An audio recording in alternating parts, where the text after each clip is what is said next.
Okay, I've got Nick Elliott with me once again here in King's Lynn in the grounds of the Hansa House.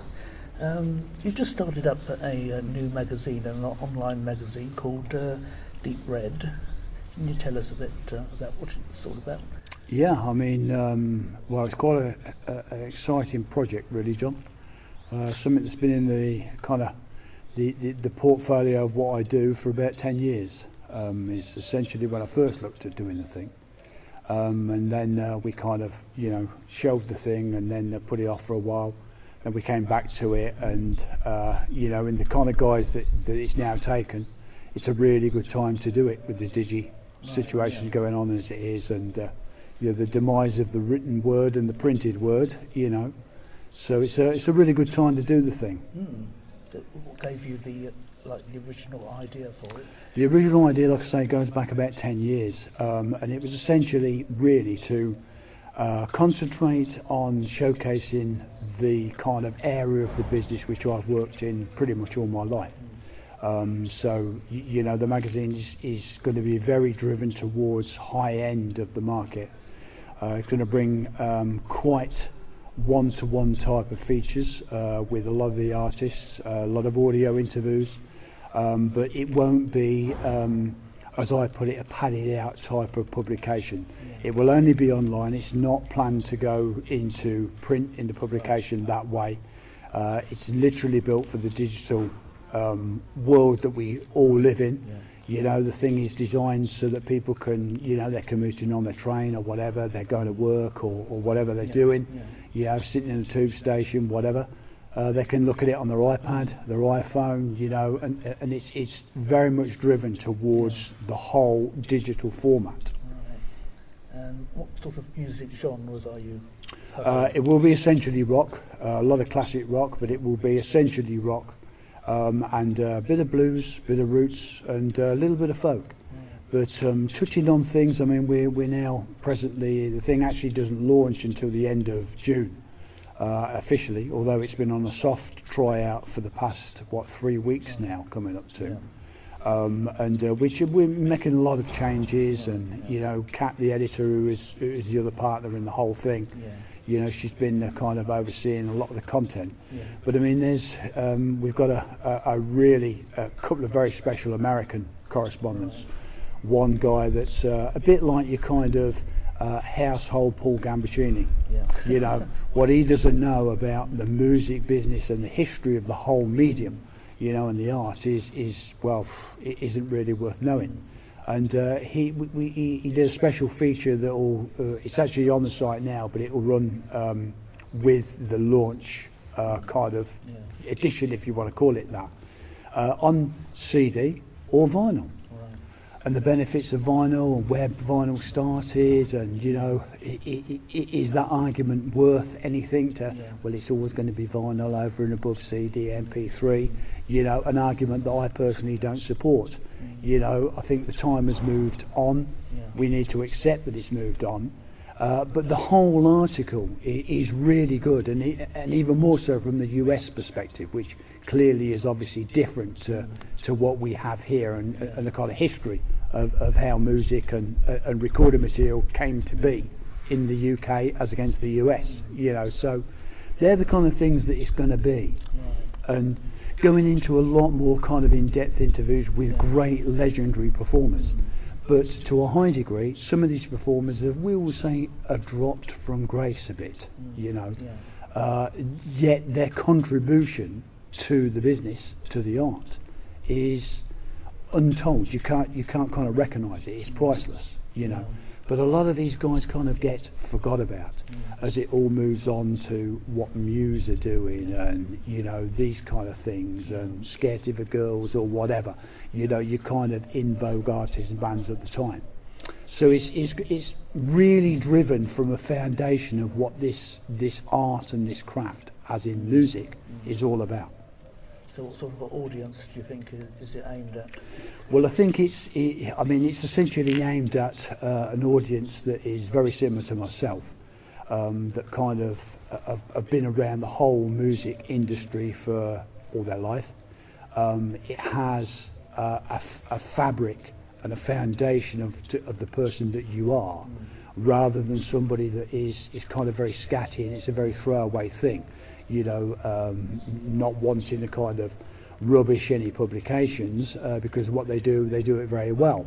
But you know, it's kind of your Harpers and Queens, your kind of Vogue, your Cosmopolitan equivalent of the music business. That's where it's aimed at. So it's going to be purely digital. Yep. So you'll be including sort of audio and video content on it? Yes, there will be audio. Like I say, the most of the interviews are going to be audio driven. So I'm not one who buys into this streams and streams of print. Yeah. You know, and Jesus, I've been here, you know, 2.5 days, and I still haven't got to what this guy's trying to tell me. You know, which again, a lot of your kind of printed publications do have a tendency to do. And it's regurgitated as well. You know, what you read this year in one particular mag, they decide to do a similar article two years down the line, and you read it 2 years ago, if you know what I'm saying. So this thing is going to be, it's not topical to a degree, but it's more really designed by design and designed by the business, not necessarily what the business is trying to tell you they want you to look and listen to.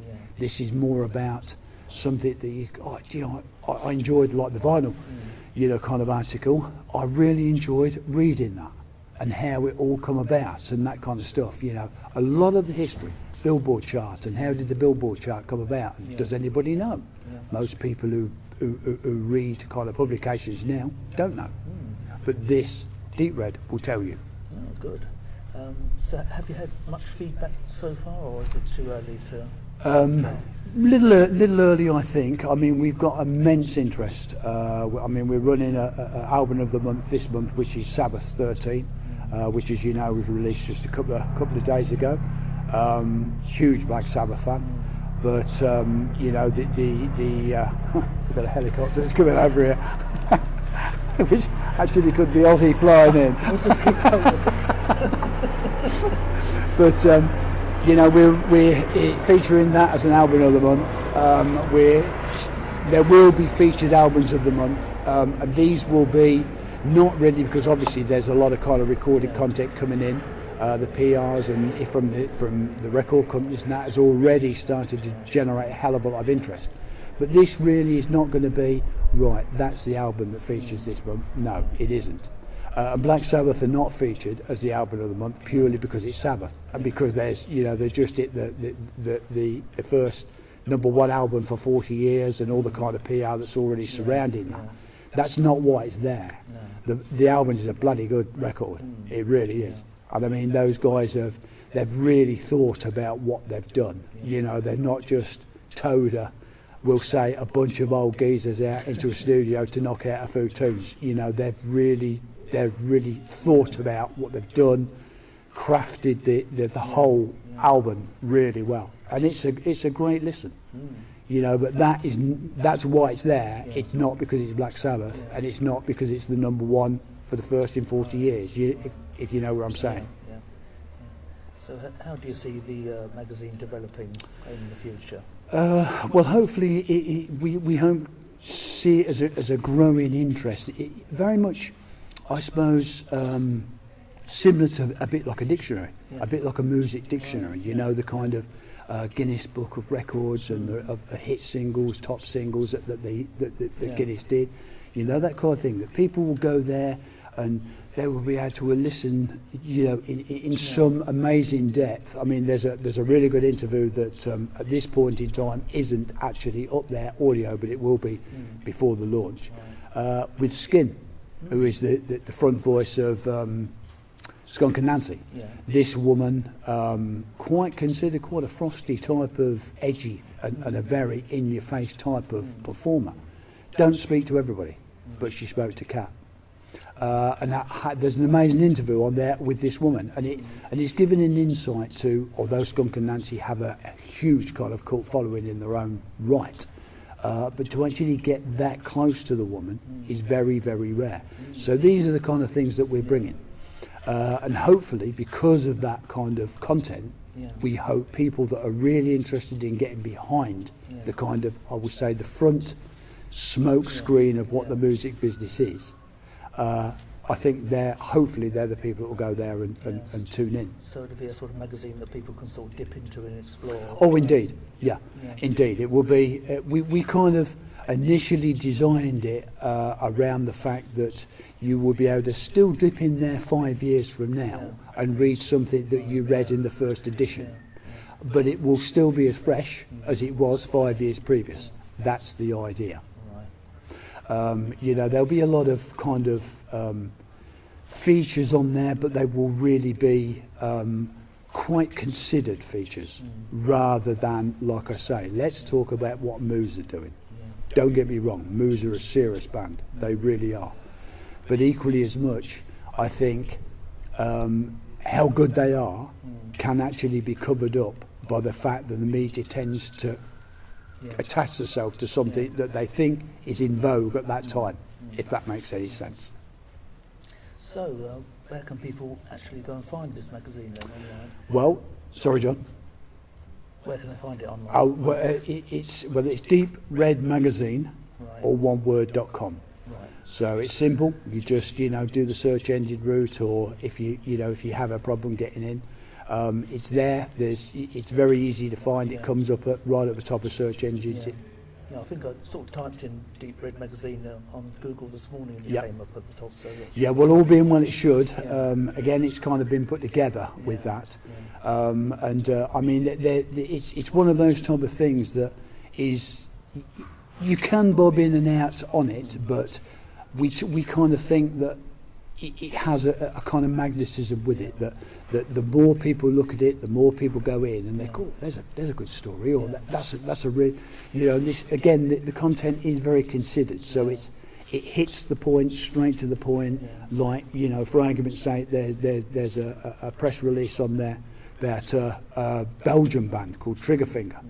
I actually caught up with these guys when I was working with Thin Lizzy last year. They were first opening support for Lizzy on the tour last year. Really great band. Power trio, and they've just released, I think, is their second album. There's a little bit on there. You can find out instantly where these guys are playing, what's the name of the album, and where you can buy the thing. There's no kind of messing about. And I'm sure it says somewhere here, who these people were. You know what I'm saying? I just think it's going to sort of build up a reputation over time for sort of quality content, isn't it? Yeah, it is. I mean, again, this is, forgive me, no kind of blemish onto this kind of area of the genre, but we are only interested in the kind of very high end of, obviously that's the kind of area where I work in now all the time.